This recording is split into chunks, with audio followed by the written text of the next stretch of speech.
Uh, it's going to be a good way to rehearse for conference road scenario, and that's how we've approached it. And we've had some good practices following our game last week, and just trying to simulate those conditions. We're going to have to go on the road really soon in the Pac-12 and play two game set, and for us to be able to go to Georgia on Saturday and have to play again on Monday at Vanderbilt, it simulates those conditions. They're a long athletic team like you guys are, so is that what you're talking to them about, just kind of sustaining their intensity and those types of things? Yeah, I mean, they're very similar in that regard. I don't think we're going to come close to overwhelming them from a size, athleticism standpoint. And I just know Tom Crean is an excellent coach that is going to have his team prepared, and they're going to work hard. They're going to compete, and so it's going to be a real good test for us.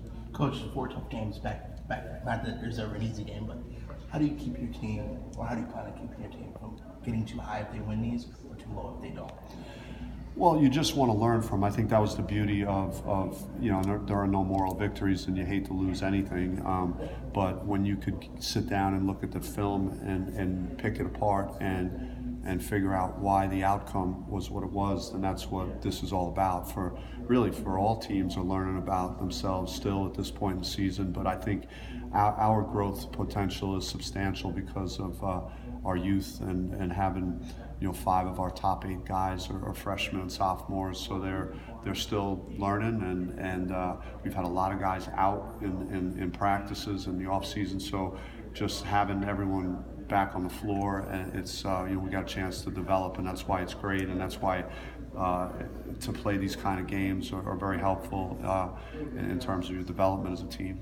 I mean, do you feel that every day passes by, Remy and Rob are knocking off more rust and just be different players than they were last week? Yeah, I mean, we got to be patient with those guys as they get adjusted from a lot of time off and just finding their niche, within what we're doing. And I just know that there are great things ahead for both of those guys. They're moving a lot better than they did last week, and so that's a great sign too. How tough is it for you to keep them, obviously with their plan, like rehabbing and stuff, but they want to get back in there for you guys as a staff to kind of balance out, like you said, to get the rust off, but to reintroduce them to it too? Yeah, I think it depends on the injury and what you're talking about. So it's, I think in Remy's case, it's just going to be gradual, and his improvement won't be, going from 75 to 100%. He's just going to gradually get himself closer, and him getting practice reps and playing in the games now, as long as he's getting taped and doing his treatment, he's going to continue to improve. But yeah, you want to protect, as a coach, you got to protect the guys from themselves sometimes. And I think with Rob's situation, we gave him all the time he needed, and he's understands what his treatment schedule is, and just getting the reps he needs, and it's more of a timing and a feel thing for him right now.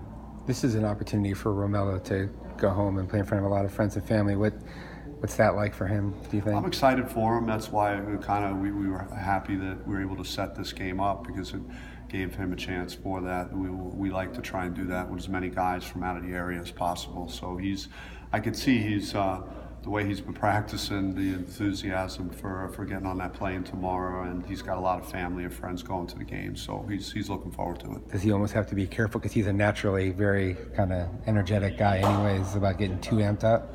I mean, I'd rather have a guy more ready to play than less, so I'm more excited to play in a game. So, I think he'll be fine. He's played in a lot of big games for us. Coach, before the ASU football team left, Vanderbilt said he was really excited to get a milkshake. So I have to ask, if you were going on a road trip, what would your milkshake flavor be and why?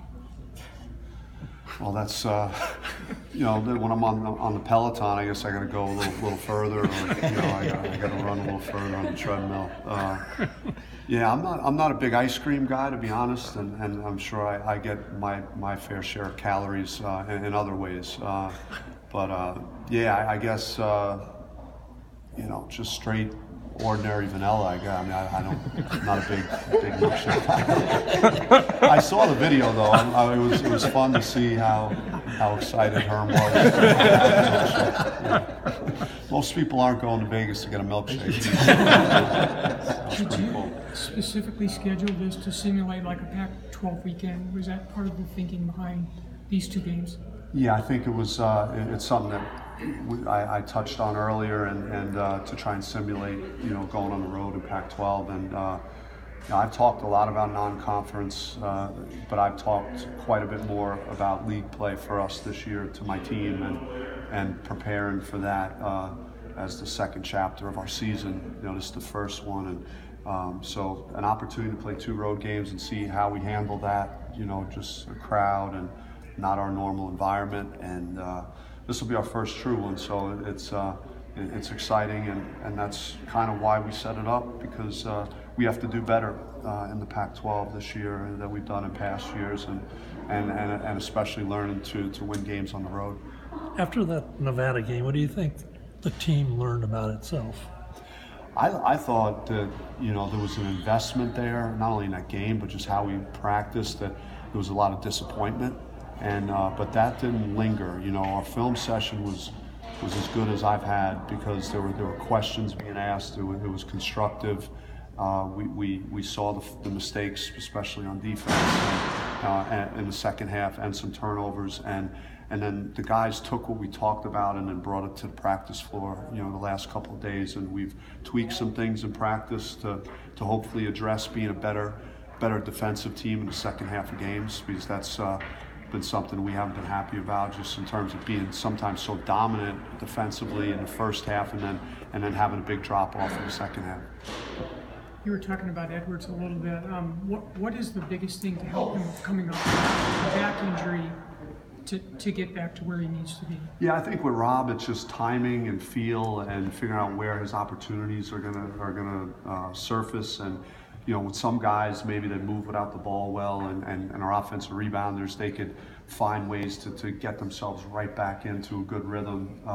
With guys that could score it, and like Rob can, it's more of just adjusting to the offense, playing with guys that he hasn't played with for a big amount of time. So just getting his rhythm, his timing, and because he's more of a scorer and a really good offensive player, and sometimes when you miss that much time, those guys take a little bit longer to get their groove. Coach, this is the 25th anniversary of your accident, and considering how successful you are now, is this something that you ever saw yourself achieving? I don't even want to go there, because I've held it together well today. We had a good day in practice, but it's just very satisfying, because I'm still doing what I love to do, and I have former players that reach out to me about it, because I've spoken to them about that, and everyone has something in their lives that's been tough that they've had to go through, and whether it's personal or with a family member or loved one. So I'm not the only one out there that has that. So to be able to share that with the players and talk about it, and then to see that they know how I might feel on a day like today, and they reach out, it's what makes this job really what it's all about. So.